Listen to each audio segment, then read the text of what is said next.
Ingatlah apa yang telah kukatakan kepadamu. Seorang hamba tidaklah lebih tinggi daripada tuannya. Jikalau mereka telah menganiaya aku, mereka juga akan menganiaya kamu. Jikalau mereka telah menuruti firman-Ku, mereka juga akan menuruti perkataanmu.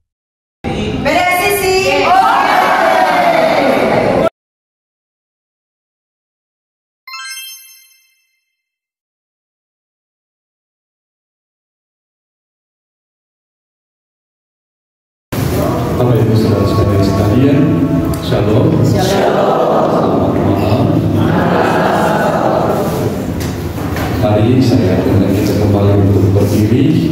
Kita mendengarkan dan merenungkan firman Tuhan yang akan kita jadikan bekal hidup kita mulai malam ini. Tuhan bersamamu. Inilah Injil suci menurut Yohanes.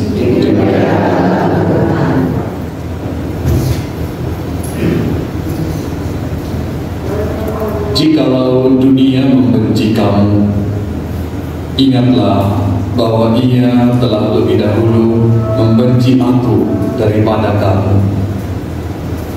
Sekiranya kamu dari dunia, tentulah dunia mengasihi kamu sebagai miliknya. Tetapi karena kamu bukan dari dunia, melainkan aku telah memilih kamu dari dunia, sebab itulah dunia membenci kamu. Ingatlah apa yang telah kukatakan kepadamu. Seorang hamba tidaklah lebih tinggi daripada tuannya. Jikalau mereka telah menganiaya aku, mereka juga akan menganiaya kamu. Jika mereka telah menuruti firman-Ku, mereka juga akan menuruti perkataanmu. Tetapi semuanya itu akan mereka lakukan terhadap kamu karena nama-Ku, sebab mereka tidak mengenal Dia yang telah mengutus Aku. Sekiranya Aku tidak datang dan tidak berkata-kata kepada mereka, mereka tentu tidak berdosa. Tetapi sekarang mereka tidak mempunyai dalih bagi dosa mereka. Barang siapa membenci aku, dia membenci juga Bapa-Ku. Sekiranya aku tidak melakukan pekerjaan di tengah-tengah mereka seperti yang tidak pernah dilakukan orang lain, mereka tentu tidak berdosa. Tetapi sekarang, walaupun mereka telah melihat semuanya itu, namun mereka membenci baik aku maupun Bapa-Ku. Tetapi firman yang ada tertulis dalam kitab Taurat mereka harus digenapi. Mereka membenci aku tanpa alasan. Jikalau penghibur yang akan kuutus dari Bapa datang, yaitu Roh kebenaran yang keluar dari Bapa, ia akan bersaksi tentang aku. Tetapi kamu juga harus bersaksi, karena kamu dari semula bersama-sama dengan aku. Demikianlah sabda Tuhan. Terpujilah Kristus. Bapak Ibu saudara-saudariku, ada sukacita. Mudah-mudahan walaupun temanya luka-luka pelayanan, tapi semua harus dalam keadaan sukacita.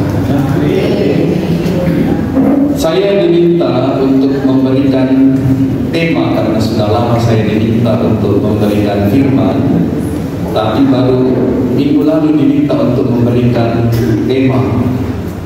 Saya juga sedang sibuk waktu itu, sehingga saya sulit untuk menemukan tema yang tepat.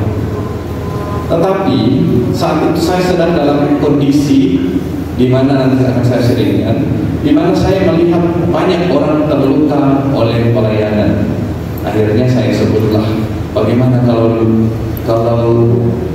temanya adalah luka-luka pelayanan. Ayatnya yang mana? Saya pilihkan yang ini, bahwa dunia membenci Yesus dan murid-muridnya. Ada slide saya, memang sengaja saya ambil seperti masa prapaskah, ya, seperti kisah sengsara Yesus tergantung di salib dengan penuh luka. Dan ini setiap saat kita lihat, setiap kita masuk dalam gereja, setiap kita hadir persekutuan doa, kita melihat Yesus yang terluka. Nah, inilah di depan gambarnya saya sengaja pilih untuk menjadi pembuka dalam renungan ini. Next, nanti akan sharing. Pernahkah Anda terluka oleh karena pelayanan? Pernah. Selalu. Ada yang selalu, ada yang pernah, atau ada yang tidak pernah? Tidak pernah berkasih. Tidak pernah. Ya. Sengaja saya memberikan pertanyaan ini karena memang banyak orang terluka oleh karena pelayanan yang dia lakukan. Ada orang yang terus melayani meskipun terluka karena dia sadar bahwa Yesus saja terluka. Saya sebagai muridnya, dia guru saya. Tidak mungkin seorang murid melebihi seorang guru, ya. Tapi ada juga yang terluka lalu kemudian berhenti melayani, ya. Banyak. Saya dulu punya misdinar karena tidak sikap melayani, dipanggil untuk pegang teksnya pastor, tapi dia tidak bergerak dan pastornya emosian, akhirnya dilempar dengan buku. Dia masih umur 13 tahun. Sejak saat itu tidak pernah lagi mau misdinar. Dia terluka oleh pelayanan dan kemudian memilih mundur. 2 minggu berturut-turut saya juga terluka parah. Boleh sharing ya? Saya baru pulang dari Sorako 2 minggu lalu, tanggal 25 sampai 29, 5 hari ada camping orang muda Katolik se-Kevikepan Luwu. 8 paroki berkumpul dan sekitar 1000-an orang berkumpul. Kami sebagai komisi pemberdayaan hadir. Luka apa yang saya alami? Kami harus menyiapkan keberangkatan ke Sorako PP, sehingga harus mencari dana sana kemari, mengedarkan proposal, menjual, dan pernah juga ada mereka saya datang menjual. Saya pernah menawarkan proposal ke orang lalu saya diceramahi, padahal saya ini seorang pastor. Itu luka-luka dan masih tersimpan, tapi cukup saya yang tahu dan Tuhan.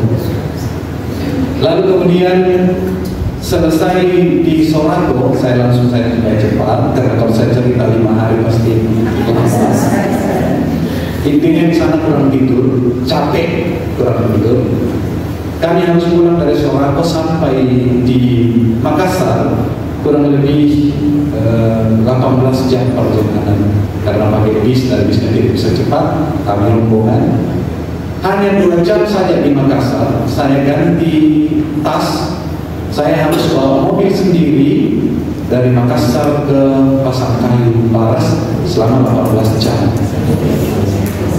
Jadi jam 9 kami tiba di Makassar, ganti koper. Jam 11 saya dengan mobil bersama dengan 4 orang ONK saya yang masih sanggup untuk lanjut. Kami lanjut ke Pasangkayu selama 18 jam. Dari jam 11 siang sampai jam 7 pagi itu kami terus. Kami hanya mampir paling maksimal sehingga di satu tempat 30 menit. Tidur sedikit, ya, baru bangun. Saya punya pengalaman pernah hampir tabrak trotoar, tapi untuk diklakson dari belakang dan akhirnya sadar lagi ada yang namanya crossfit-nya. Karena kami harus mengejar misa pembukaan di Pasangkayu, acara yang sama, camping orang muda yang dihadiri sekitar 500-an orang di Paroki Balas. Jam 7, kurang 5 jam 7 kami tiba. Saya langsung bawa jubah dari mobil. Semua pastor sudah ikut berjubah. Saya masuk dan kemudian ikut misa. Ya pasti ngantuanku sedikit, ya. Dan saya belum bisa tidur sampai jam 1 siang masih ada defile, sehingga jam 1 siang saya mulai mengantuk. Saya bilang sama suster di pos kesehatan, adakah obat yang bisa saya makan supaya saya ngantuk dan tidur? Dan kemudian saya kasih obat dan tidur. Lalu 5 hari kami berkegiatan di sana, tentu tidurnya juga tidak cukup. Saya harus menjadi juri sampai tengah malam, bangun pagi-pagi untuk misa dan sebagainya. Itu selama 5 hari berturut-turut. Pulangnya juga ke sini masih saya bawa mobil karena tidak ada saya yang bisa bawa mobil. 18 jam juga. Dan baru tiba kemarin. Makanya kalau suaranya seperti ini, itu bagian dari luka-luka pelayanan. Tidak seperti ini biasanya. Tadi kita menyanyi, saya nggak bisa ambil tinggi karena masih ada sak-sak. Itulah luka-luka pelayanan yang saya alami. Ya, pernah ingin menyerah? Pertanyaan kedua, pernah ingin menyerah? Pernah, saudara-saudara. Saya pernah ingin menyerah. Waktu dalam perjalanan, saya pernah mau mengatakan, aduh saya tidak perlu, tidak usah ke Sulawesi Barat, tidak usah ke Sakayu. Meskipun saya tahu bahwa 500-an OMK di sana menunggu saya. Pernah ingin menyerah, tapi saya bilang pokoknya kita lanjut saja. Dimanapun ngantuk, di situ tidur sedikit, lanjut lagi. Dan seperti itu terjadi. Tapi rasa ingin menyerah itu pernah ada. Saya punya adik kelas dulu, dia datang praktek top, selesai S1 di Jogja, datang praktek top di Kendari. Dia harus menyeberangi pulau lalu naik motor ke stasi. Dengan penuh harapan karena dia baru saja ke stasi itu. Sampai di stasi itu ternyata tidak ada rumahnya. Dan dia harus dipanggil ke rumahnya satu-satu. Baru datang itu pun hanya 4 orang. Dia pulang dengan kecewa. Akhirnya dia memilih keluar jadi frater dan memilih menjadi umat biasa. Ya. Itu menyerah. Tapi bagusnya sekarang dia menjadi katekis di salah satu paroki di Jakarta. Pertanyaan ketiga, pernah merasa heran dan bertanya, kok bisa begini? Padahal kita melaksanakan kebaikan dan mewartakan karya Allah. Pernah mungkin merasa begitu ya? Tuhan, saya ini melakukan pelayanan ya, kok saya dikasih begini? Ya. Itu juga pernah saya alami. Di Sakarla dulu saya tugas, saya pergi di sebuah stasi pemakaman. Lalu setelah selesai acara, anak dari si ibu yang meninggal ini yang sudah dimakamkan akan pulang ke rumahnya yang dekat paroki. Kebetulan saya pakai motor. Nah, si ibu ini ibu muda minta tolong ke saya. Pastor, saya tidak ada tumpangan ke paroki. Boleh tak saya naik motornya, Pastor? Oh boleh. Dia lagi berduka dan boleh ikut dengan saya naik motor. Dan kami bersama dengan istri saya, jadi kami ada 3 motor. Kami melewati perkampungan, lalu kemudian sampai di paroki dia turun, dia kembali ke rumah. Besoknya saya digosipi. Oh, Pastor, aku pergi bonceng-bonceng dengan ibu ini. Dan itu saya dengar dari WA bahwa itu sudah masuk di grup lambeturanya ibu-ibu di paroki. Dan itu melukai saya. Maka sampai sekarang saya masih ingat. Saya heran, kita berbuat baik. Saya kasihan lihat ibu ini berduka. Ibunya baru saja dikuburkan. Dia tidak ada tumpangan ke paroki, kebetulan saya kosong, saya bawa. Lalu melewati orang-orang yang kemudian menyebarkan gosip dan melukai saya. Ini luka-luka pelayanan. Dan saya yakin pasti kita semua punya cerita yang berbeda-beda soal luka-luka ini. Ya, next. Nah, harus dikatakan bahwa pelayanan itu mengandung luka.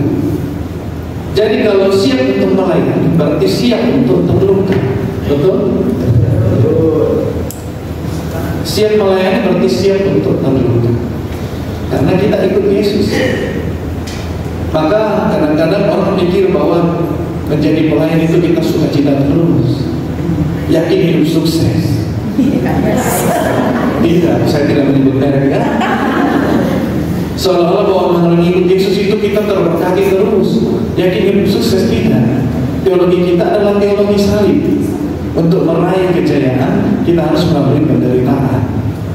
Nah, dan itu yang dicontohkan oleh Yesus kepada kita. Siap melayani berarti siap berkorban. Kalau dalam perikop hari ini, siap menjadi pengikut Kristus, siap berkorban, siap dibenci. Anda keluar dengan mengenangkan kalung salib, orang akan lihat sebelah mata, dikasih pandangan sayang air. Anda punya toko misalnya, ada salib, ada daun palma di situ. Orang sekali datang misalnya warung makan, lihat salib, makanannya tidak habis, dia pergi dan tidak akan pernah datang lagi. Anda dibenci orang oleh karena nama aku, dan itu bentuk dari pengorbanan. Siap melayani berarti siap berkorban. Mungkin ada yang dimarah-marahi oleh pasangannya, kamu di gereja terus, baru pulang kerja ke gereja lagi. Ya. Ada yang sudah senyum-senyum karena pernah mengalami. Ya. Itulah bentuk pengorbanan. Karena sejak SMA pun juga dulu saya mengalami. Saya ketua OMK di SMA, lalu kemudian oleh kakak saya dikatakan organisasi terus kamu urus. Karena saya aktif di DHS, aktif di OMK. Organisasi terus. Kapan waktunya kamu ada di rumah? Pulang sekolah jam 3 sore, langsung pergi lagi latihan, malamnya latihan OMK. Kapan kamu ada di rumah? Dan itulah pengorbanan yang harus dialami. Siap melayani berarti sama dengan Yesus, meskipun tadi saya mengatakan murid tidak akan sama dengan gurunya. Tetapi yang saya maksudkan adalah sama-sama terluka. Yesus lebih dulu terluka daripada kita. Ya. Kalau kita merasa bahwa luka kita berat, belum apa-apa dibanding dengan luka Yesus. Maka itulah sebabnya Yesus mengatakan tidak ada murid yang lebih tinggi dari gurunya. Dalam hal luka-luka ini, luka yang kita alami, kebencian yang kita alami, itu tidak ada apa-apanya dibanding dengan yang pernah dialami oleh Yesus. Bahkan ketika kita disalib pun saat ini, itu juga mungkin belum sepadan. Karena Yesus waktu itu diidolakan sebagai raja, lalu kemudian dihina dalam salib, itu lebih berat, ya. Nah, sedangkan yang kita alami itu hanya yang ringan-ringan saja sebenarnya. Maka kalau kita betul-betul mengikut Yesus, sebenarnya kita tidak punya alasan untuk menyerah. Ya. Dalam jalan salib itu Yesus 3 kali jatuh, itu mau meneguhkan kita, ayo bangkit lagi, bangkit sampai kita menyelesaikan misi kita. Maka pelayanan itu mengandung luka. Anda melayani, entah itu di gereja, entah di masyarakat, Anda harus siap untuk terluka. Karena memang seperti itu panggilan kita ikut Yesus. Next. Slide saya tidak banyak karena saya menyisakan waktu nanti sedikit untuk yang mau bersharing. Sabda Yesus, kamu akan dibenci orang oleh karena namaku. Ya. Baru ditahu bahwa rumah sebelah sana itu Kristen, toanya diarahkan ke sana. Lebih kecil rumah dari yang saya saja, ya. Kamu akan dibenci orang.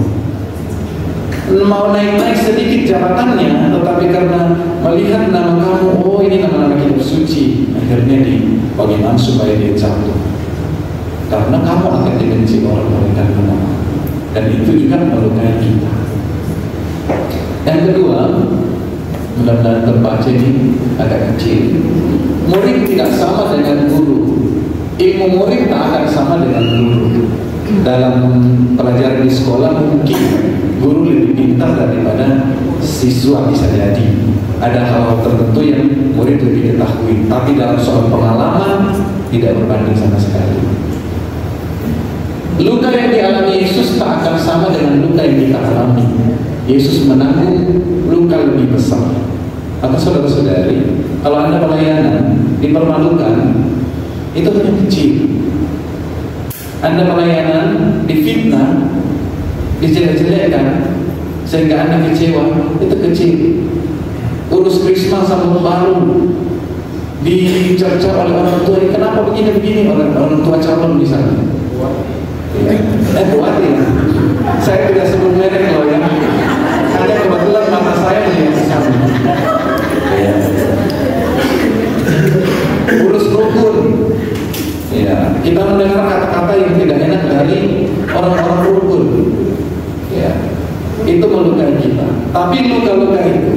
jangan sampai membuat kita menyerah. Karena sebenarnya luka-luka itu kecil dibandingkan dengan luka-luka Yesus. Nah, yang terakhir Yesus mengatakan dia akan mengutus penghibur. Bapak Ibu saudari, rekan-rekan muda, setiap kali ada luka-luka seperti itu, kita yakin bahwa Tuhan punya cara untuk menyembuhkan atau menghibur. Amin. Saya setelah pulang dari perjalanan 2 minggu, masih ada luka lain yang saya alami. Karena perjalanan saya yang menarik dan penuh sukacita saya upload ke media sosial, maka muncullah komen, Pastor Al kerjaannya jalan-jalan terus. Mereka tidak tahu saya bawa mobil 18 jam tanpa istirahat. Ya. Tapi itu yang terjadi, dan itu setelah saya dengar melukai saya. Tapi saya tidak menggubris. Kalau saya menggubris ya saya rugi dong ya. Dan saya yakin bahwa ada penghibur. Penghiburnya apa? Setelah saya menjalani itu semua, saya pulang dan merasa apa yang saya khawatirkan sebelumnya, mampukah saya menjalani 2 minggu ini selama berturut-turut berkegiatan. Setelah saya pulang, saya lihat jadwal saya di papan, wih kok bisa ya? Saya mengapresiasi diri saya sendiri. Saya betul-betul merasakan Tuhan betul karyanya luar biasa. Awalnya jadwal yang padat 2 minggu ini dari itu ke Sulman, saya khawatirkan, kok bisa saya lalui? Hanya dengan melihat seperti itu saya merasa terhibur. Dan kemudian setelah itu kemarin 2 malam ini tidur saya sangat nyenyak. Saya tidak bisa merasakan apa-apa. Bahkan saya katakan sama teman saya di komunitas, kalau ada bom meledak di lapangan Serui, saya pasti tidak akan dengar. Karena tidak sekali saya tertidur. Lalu tiba-tiba tadi pagi saya diminta oleh salah seorang anggota karismatik juga, ayo kita jalan-jalan ke kafe. Oke, kami jalan-jalan ke kafe, makan-makan dan minum, dan saya dipertemukan dengan teman-teman dari JSM. Kami bertemu secara tiba-tiba, dan dari mereka ada juga yang baru pulang dari Malaysia membawakan saya bingkisan ternyata, ya, dan itu hiburan-hiburan kecil, tetapi saya percaya itu dari Tuhan. Bahkan datang malam ini di sini pun saya pikir saya pernah ke sini bawa firman, tapi umatnya sebanyak ini, tidak sebanyak ini. Karena malam ini sebanyak ini, itu juga hiburan bagi saya.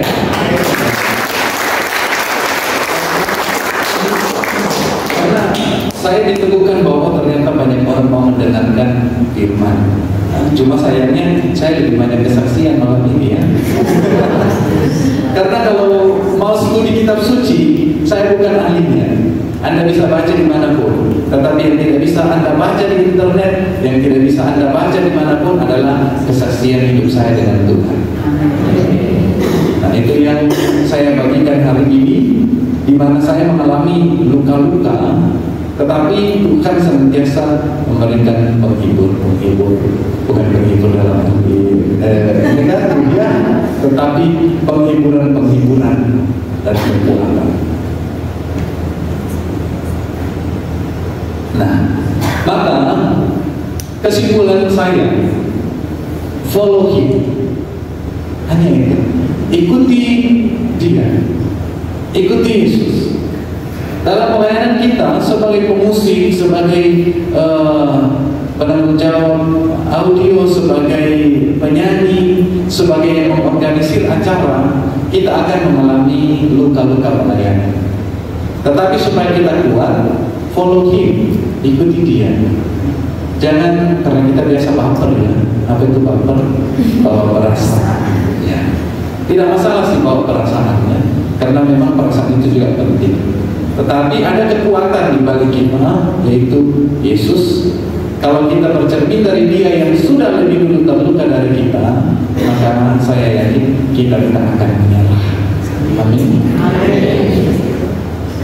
Nanti waktu saya terlalu panjang, saya tahu ada yang mau memberi kesaksian.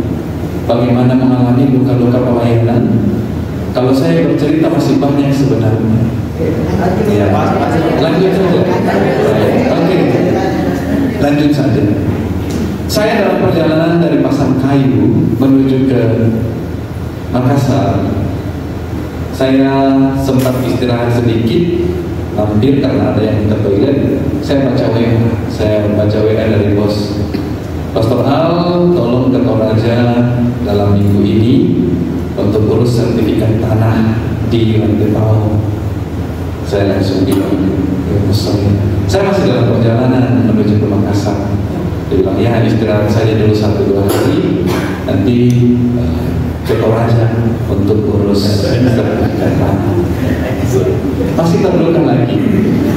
Orang sementara capeknya menyetir belum sampai di tujuan, masih 10 jam, ditambah lagi tugas baru. Maka besok ini saya akan berangkat ke Toraja. Ada tanah yang harus diurus sertifikatnya karena itu bagian dari tugas saya juga di kantor. Sehingga saya akan pergi, jalan terus ya, pekerjaan saya jalan terus. Pulang dari Toraja nanti ya lanjutan dari chat bos saya itu, beliau mengatakan nanti sepulang dari Toraja baru kita ke Jakarta hari Senin tanggal 15. Jalan-jalan lagi. Jalan-jalan dalam arti disuruh belajar di sana. Ada beberapa hal yang harus saya pelajari sehingga saya disuruh lagi ke sana. Maka wajar kalau orang mengatakan pekerjaan saya jalan-jalan, dan itu melukai. Nah itulah luka-luka pelayanan yang saya punya. Sebenarnya ada begitu banyak, ya. Tetapi saya juga punya penghiburan-penghiburan yang seimbang, ya. Jangan sampai nanti Bapak Ibu mengatakan, oh Pastor Al hidupnya kok susah sekali ya. Terlalu banyak luka-lukanya. Tidak. Kebetulan ini kita bercerita tentang luka-luka pelayanan, itu yang saya tekankan. Tapi ada juga penghiburan-penghiburan rohani yang membuat saya semakin kuat. Dan itulah yang juga Bapak Ibu saudara-saudari alami dalam pelayanan, dalam pergaulan, dalam masyarakat. Banyak luka-luka kita, tapi bercerminlah dari Yesus. Kesimpulannya, follow Him, ikuti Dia. Saya memberi waktu kalau ada yang mau kesaksian, mungkin pernah terluka dalam atau bahkan sampai saat ini belum sembuh-sembuh.